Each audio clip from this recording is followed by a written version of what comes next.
Good afternoon.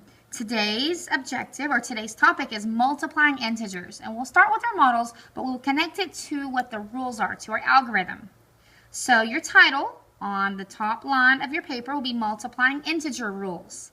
This is also what you should put in your table of contents.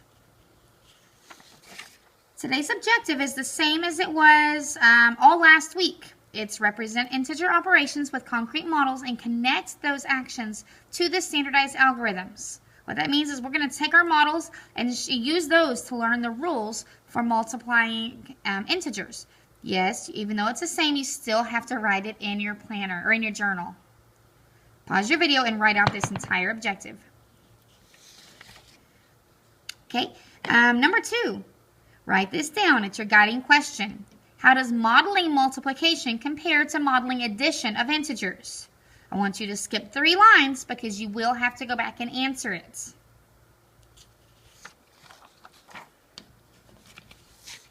Okay, your introduction problem. I'm actually going to walk through with you. It's pretty easy. It's what we did in class today. 5 times 4. There are 2 ways you can actually do this on a number line. You could do 5 groups of 4. Oh, wait, actually, that one first one is 4 groups of 5.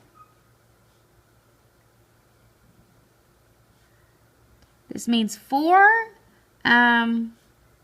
jumps, and each jump you're going 5 spaces in the positive direction. So all total you go 20 spaces. You could also do 5 jumps, and there are 4 spaces in a jump. So it would look like this. In the end, you still end up at positive 20 because 4 times 5 is the same as 5 times 4. You learned that today in class. But then again, we could also multiply this with our integer chips. That could be 5 groups of 4. 1, 2, 3, 4, 5.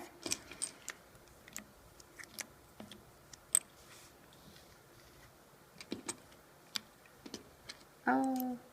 Well, I said 5 groups of 4, but I didn't do 4 groups of 5 there.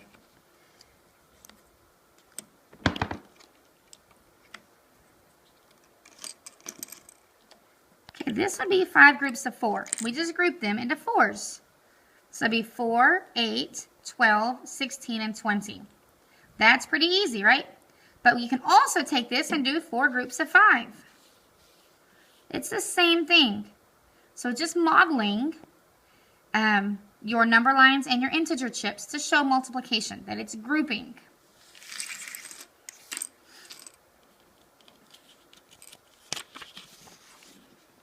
Okay, so now think about some patterns. This is number 4. You're going to actually write down what your observations are. What do you think you notice here? 3 times 2 is 6. Negative 3 times 2 is negative 6. 3 times negative 2 is negative 6. Or negative 3 times negative 2 is positive 6. I'll briefly show you 1 or 2 of these. This one is like the one we just did. But this one actually says 2 groups of negative 3. Remember, the red chips are negative, so it's 2 groups of negative 3. All total, I have 6 negative chips here. I could do this as 3 groups of negative 2. There are still 6 negative chips here.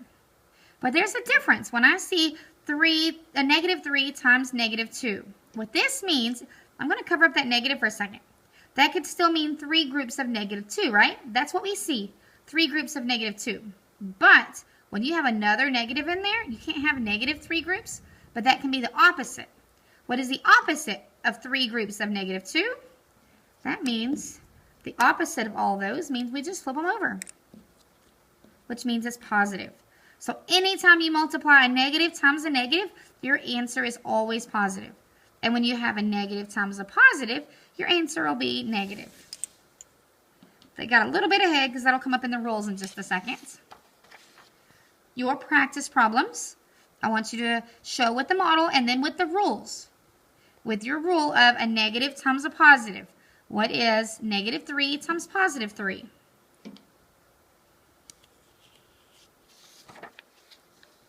Number 6, this one is like the last one we just did, negative 5 times negative 2. What would the answer be for negative 5 times negative 2? Number 7 would be negative 7 times negative 4. What would be your answer for a negative times a negative? Okay, number 8, you will need to pause your video again to write these rules down. A negative multiplied by a positive will result in a negative outcome. And what that means is anytime you multiply a negative number times a positive number, your answer is negative. So this says negative times positive is negative. It doesn't matter if you're positive times negative. That's the same thing. Positive times a negative is negative. So if one number is positive and one number is negative, your answer is always negative. The second one, a negative multiplied by another negative will result in a positive. So a negative times a negative is always positive. So that could be negative 5 times negative 2 would be a positive 10. But a negative 5 times a positive 2 would be a negative 10. You need these rules in your journal. You will have a quiz tomorrow.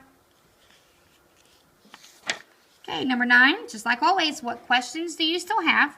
And if you do not have any questions, what do you think is the most difficult part? Maybe modeling the negative times a negative? That's kind of difficult for me, but what is the most difficult thing about this for you?